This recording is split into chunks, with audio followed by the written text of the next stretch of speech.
Hello, everybody, and welcome to my channel. The Sea is Calling You, and I'm Ajit Matthew, your cruise career consultant.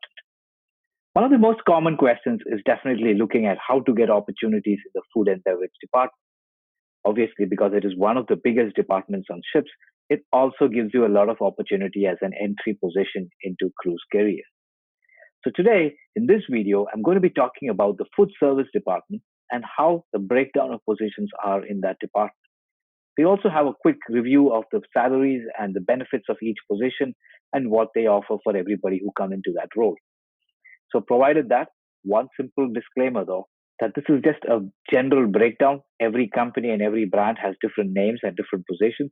But if you overall have a look at it, this is how the departments would be in a cruise ship. And as usual, if you haven't subscribed yet, do subscribe to my channel and ensure that you click on the bell icon to get the most updated videos which I'll be putting up on my channel. That being said, let's head directly to see what is the food and beverage department.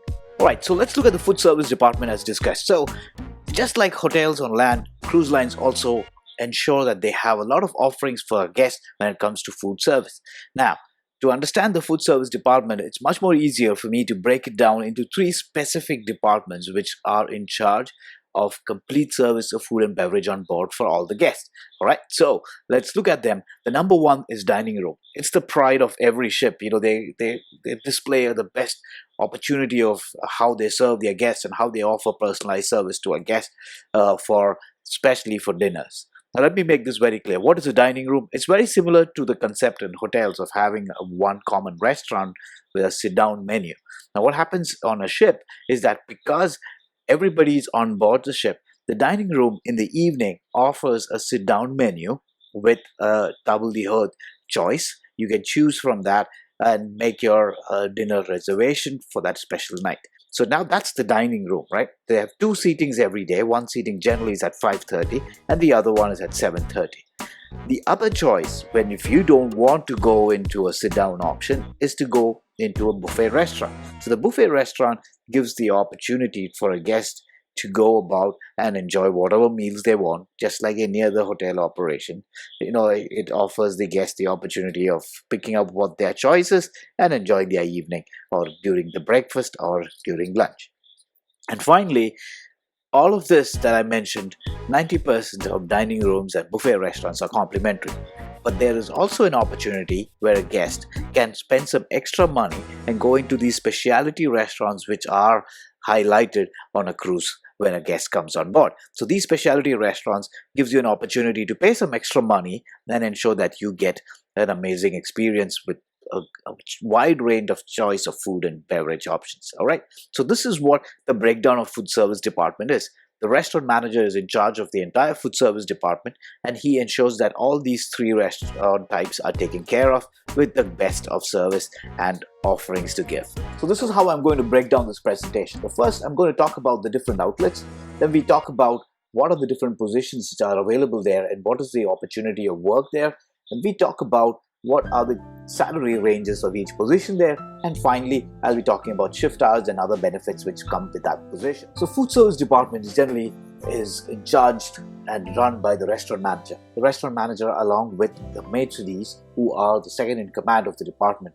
Generally on big ships they have 2 or 3 maitre d's. When it comes to a normal size ship they have 1 or 2 maitre d's. The maitre d is in charge of the dining room for sure, because it's a large volume of operations which happen there with personalized service. At the same time, there's also maitre d' in charge of the buffet restaurant, which is got different meal periods from breakfast, lunch, and dinner, right? So then there is a maitre d', the second in command there.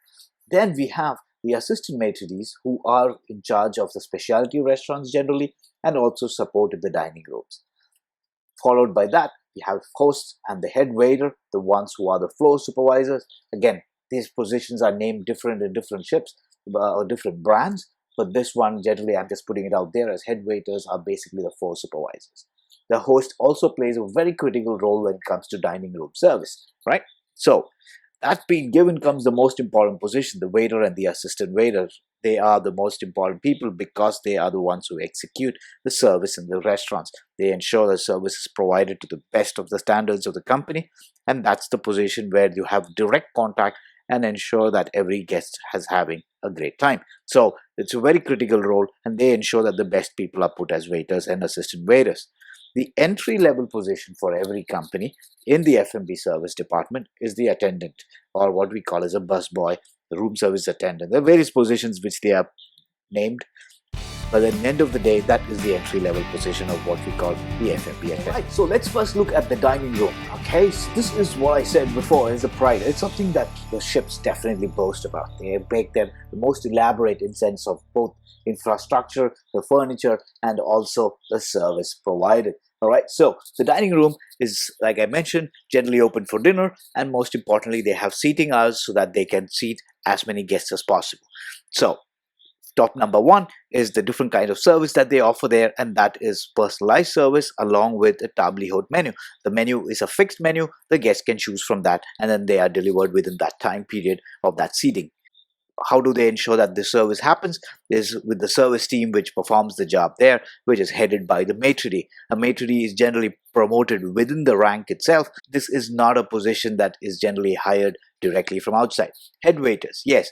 Now, the maitre d' is in charge of the overall dining room, and each section of the dining room sometimes can be divided starboard side, port side.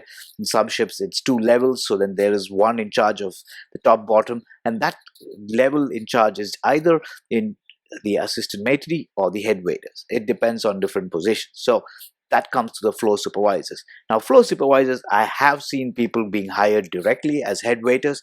There is an opportunity for people who already have experience as managerial level. There might be opportunity for you to apply and get directly, but the promotions generally comparatively should be 80 to 20%. Right? So we have section supervisors who are called generally in different terms, but then those are equivalent to the host of the restaurant. And the host also plays a very important role.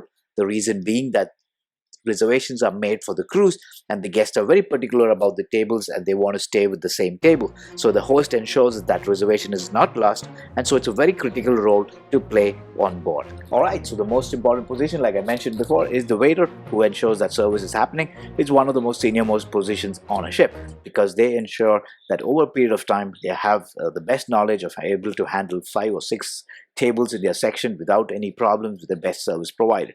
And then the last is the assistant waiter. Yes, now the assistant waiter is an entry-level job. There are a lot of people who have already got experience as waiters or assistant waiters or even supervisors on land-based jobs. They are able to get into an entry-level position of an assistant waiter, and that is a good opportunity because it gives you an opportunity to learn the menus and be proficient before you become a waiter. So that's the entry-level position that they generally look for, right? So very important question, what is the salary, right? So the salaries generally vary from the assistant waiter above. Now this is where it's very important that you understand how this works. So there are two ways that earnings happen when it comes to F&B service. One is a fixed salary, and the other is gratuity based or / tip based salary. So every cruise, when a waiter or an assistant waiter takes care of a table the entire cruise, they're able to build a very strong relationship with the guest, and they definitely do give a good amount of tip. If not, they give the opportunity for people to earn through their service charges, right? So that's what the waiter and assistant waiter gets. Generally, people get a salary between 800 to 1,200 as basic salary. But if you look at the gratuity per week, they might even take home around $500 to $600. So that's in a month more than $2,000, which is the salary take home for, I would say, a normal cruise or a normal salary range of somebody who is working as an assistant waiter or a waiter.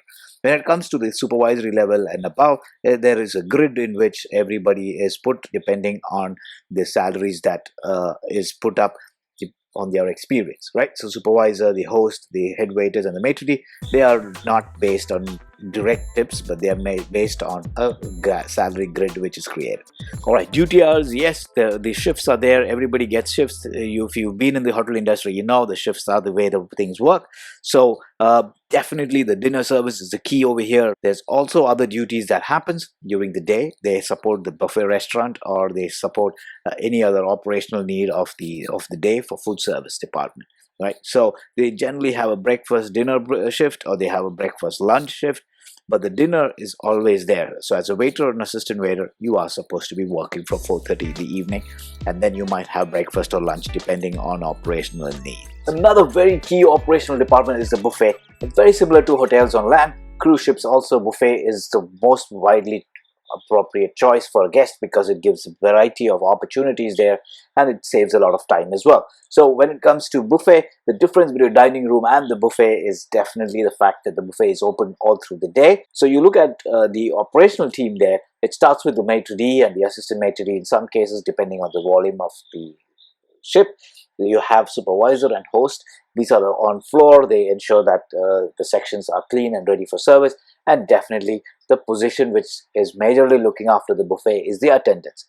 That's the entry level job for any department, for any food and beverage service department, and that is the attendants, right? So when it comes to the buffet restaurant, the attendants, the difference between a dining room and here is the, I would say, a minimum level of personalized service, because it's more of continuous turnover of tables. So when it comes to personalized service, the gratuities or the tips earned is very less compared to what it comes to dining room.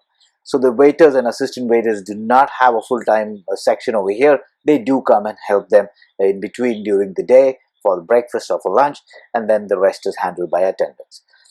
The salary, yes. So the salary of attendance, if you look at it, that's what the entry level salary is. It basically starts between 700 to 800. Now again, this is very much depending on each brand and different kinds of companies. But overall, I would say that is the starting salary. Then there are some side jobs that people do and earn a little bit more during the month. Duty hours, yes. So now what happens is, like I spoke to you, that attendants are the ones who run this place. But then when it comes to the assistant waiters and the waiters, they also come and help them during the day, and that's during the breakfast and lunch time period. So attendants over here, again, have a breakfast or dinner shift, like break shifts generally is run in every hotel. Alright, with that being said, let's look at the last one in my list, and that's the specialty restaurants. Yes, exactly. The specialty restaurants is one of the most sought after restaurants when it comes to displaying their food and beverage or culinary skills. This is on an extra charge. So all these cover charges are there. It is either an a la carte choice or again a fixed menu and a fixed cover charge which is there for people to enjoy the meal in these restaurants. So specialty restaurants, the staffing again very similar. The service team there has an assistant maitre d', a supervisor and a host for the restaurant. Again, key role over there. Some ships, the host also is the supervisor for the restaurant, depending on the size and operational needs of that place. The waiters here are definitely not an entry-level position. They are always selected from the top waiters in the dining room or high performers in the dining room, and then they are given the opportunity to perform in the specialty restaurant. The personalized services at a big level, the gratuities are personal, so it definitely gets a good opportunity to earn a good living there. Duty hours, very similar to the dining room. The waiters are also given the opportunity to work for dinner every day for sure, but then they have to support the buffet restaurants during the day or in the afternoon, depending on the business needs during the day. All right, so that's the duty hours for a restaurant team working in specialty restaurants. With that being said, guys, now this is what I would say is a general breakdown of the food and beverage department. I told you what are the entry level positions and how that the other positions are stepping ahead. What is the salary breakdown and what are the duty hours for the department of such. So this gives you a very good idea about the service department. Then next you will see a video from me talking about the beverage department as such. As always, I say, if you have any comments or suggestions, please do let me know. I'll be more than happy to make videos on your suggestions. This will give me an opportunity to create something to your needs and your thoughts. All right, so thank you very much, everybody. And as always, listen, the sea is calling you.